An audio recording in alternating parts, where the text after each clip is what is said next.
So, Calpurnia, Pliny's wife, arrives at the Grand Palace where she and her husband and all of their staff, which is considerable, are expected to live.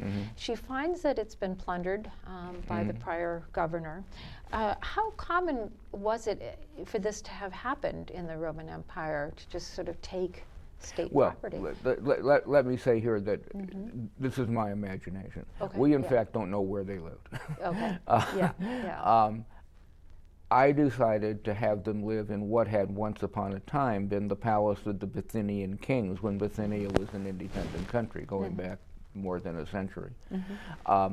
And it amused me to consider that the place was pretty run down and not well tended, and that there was a lot to do there. But this is me. I mean, we don't really know this. Well, I think we can assume, if there had been very corrupt governors, that there were buildings that were in that kind of state. Well, that was my thought. Give her something to do. Sure. Right. Right. So while out shopping, I think one of her first, one of her first mornings in the province, she captures a glimpse of somebody named Pancrates. Pancrates. Okay. Who is an oracle, who's surrounded by a crowd of adoring fans.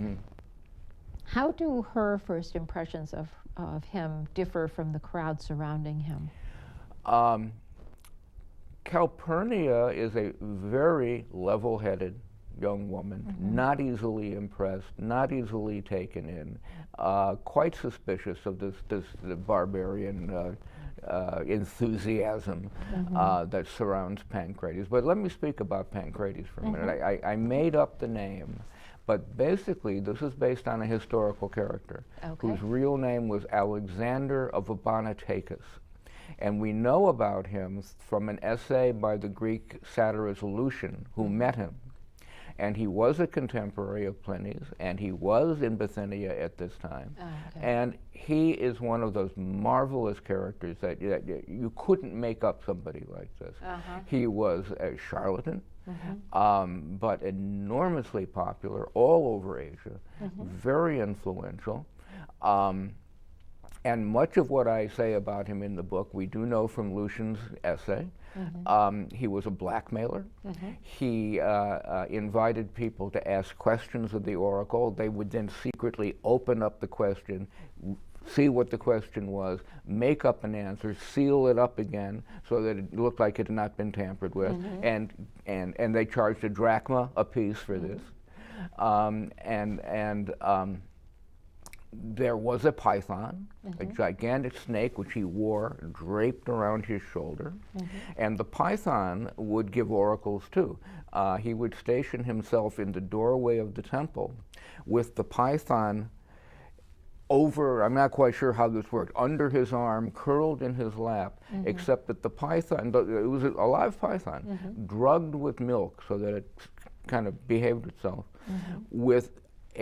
but with a false head, so we're told, made of canvas and painted, which could be operated the way you would operate the mouth of a puppet with pulling horse hairs. And so it would open and close its mouth, and then a confederate standing in the shadows behind him, speaking through a tube made of cranes' windpipes, would appear to be speaking through the moving mouth of this python. I mean, could you invent this? No.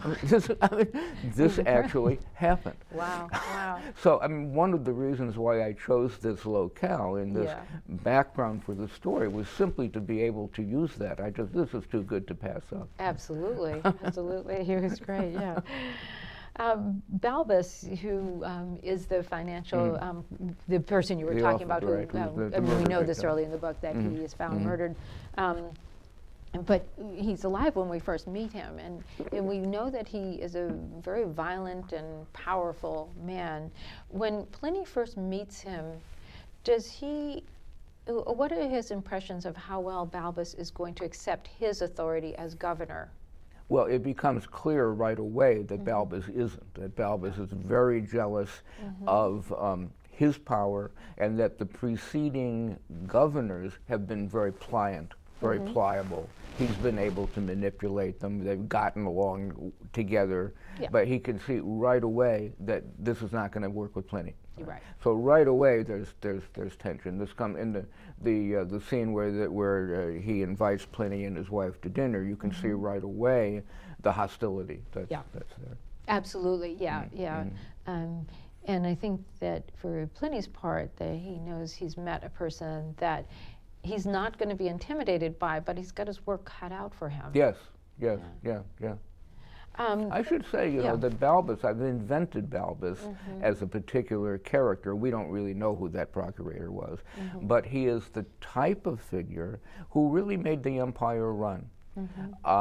These below the senatorial class, but the bureaucratic class of men who frequently started out in the army, became centurions, did a stint in the Praetorian Guard, did a stint in various other offices all over the empire as procurators of this and that.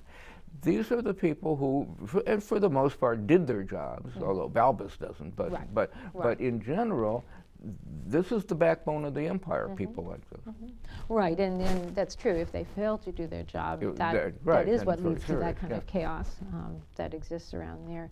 And certainly it must be hard for citizens to pay taxes when they see that kind of, see that kind of waste and opulence that exists. Because Balbus and his wife have a seaside resort and live in quite a lot of luxury. Live very nicely. Yeah. And particularly going to the Greeks. And the population of this province is Greek.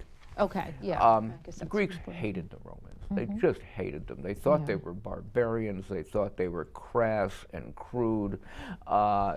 They resented being part of this empire, which they felt was not, was nothing to them.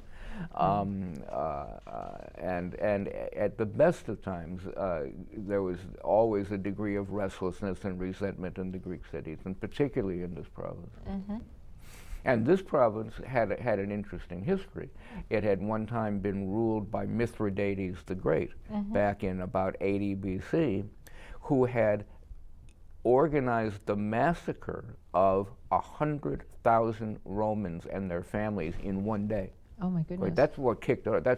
As a result of that, it finally became a province when Pompey the Great came in and Mithridates was defeated. But people were still naming their children Mithridates. I mean, that had not been forgotten about. Right.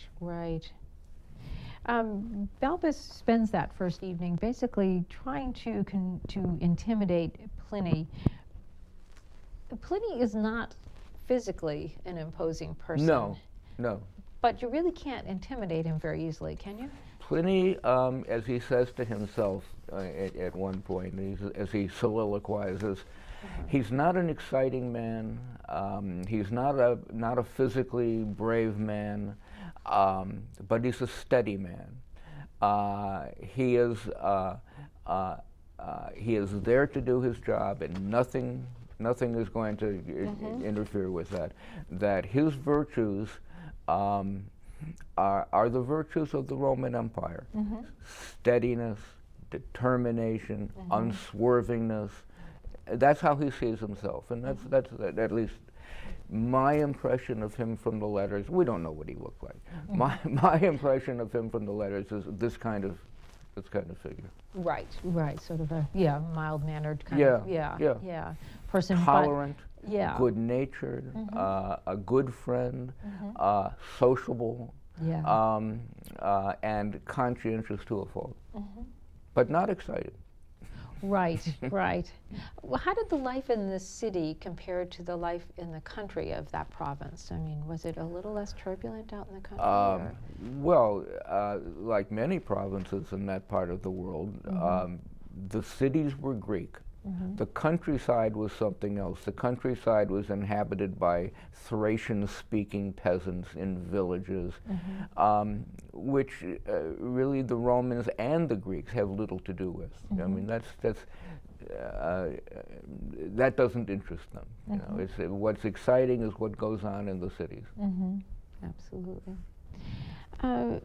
Pliny notices that the open-air theater in the city is kind of near ruin, but with some, maybe there's scaffolding or something that looks like basically an abandoned work site. Right.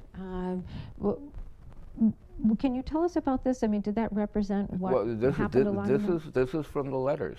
In all the cities of the province, and he goes on a tour of all of them, Nicomedia, Nicaea, Prusa, Caesarea, everywhere he sees half-abandoned public works projects that were started and then the money suddenly wasn't there, and into whose pocket did it go? This is what he's there to find out.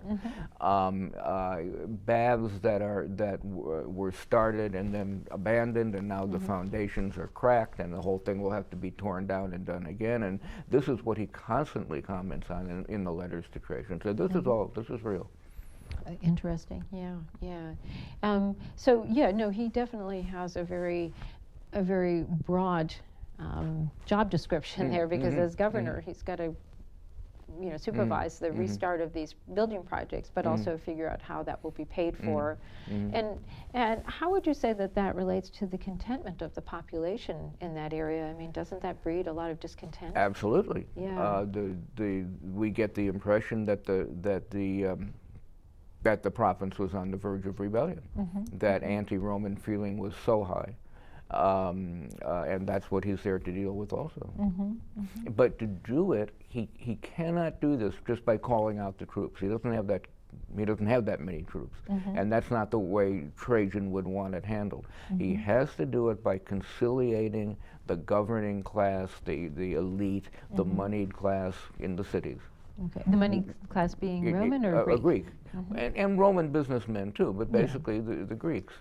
But that's precisely where that's the locus of the problem, you see, so he has to tread very, very carefully. Absolutely, yeah.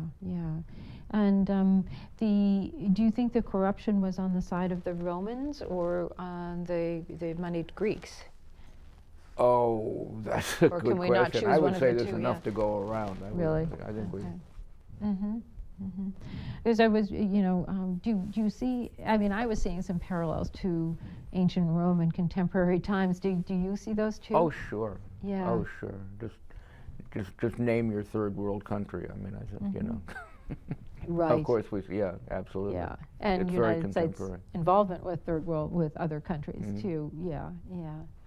This sort of idea of we're this big, powerful nation, we can rebuild, we can fix, and they can't even get one project done, at least in this province anyway, in Rome.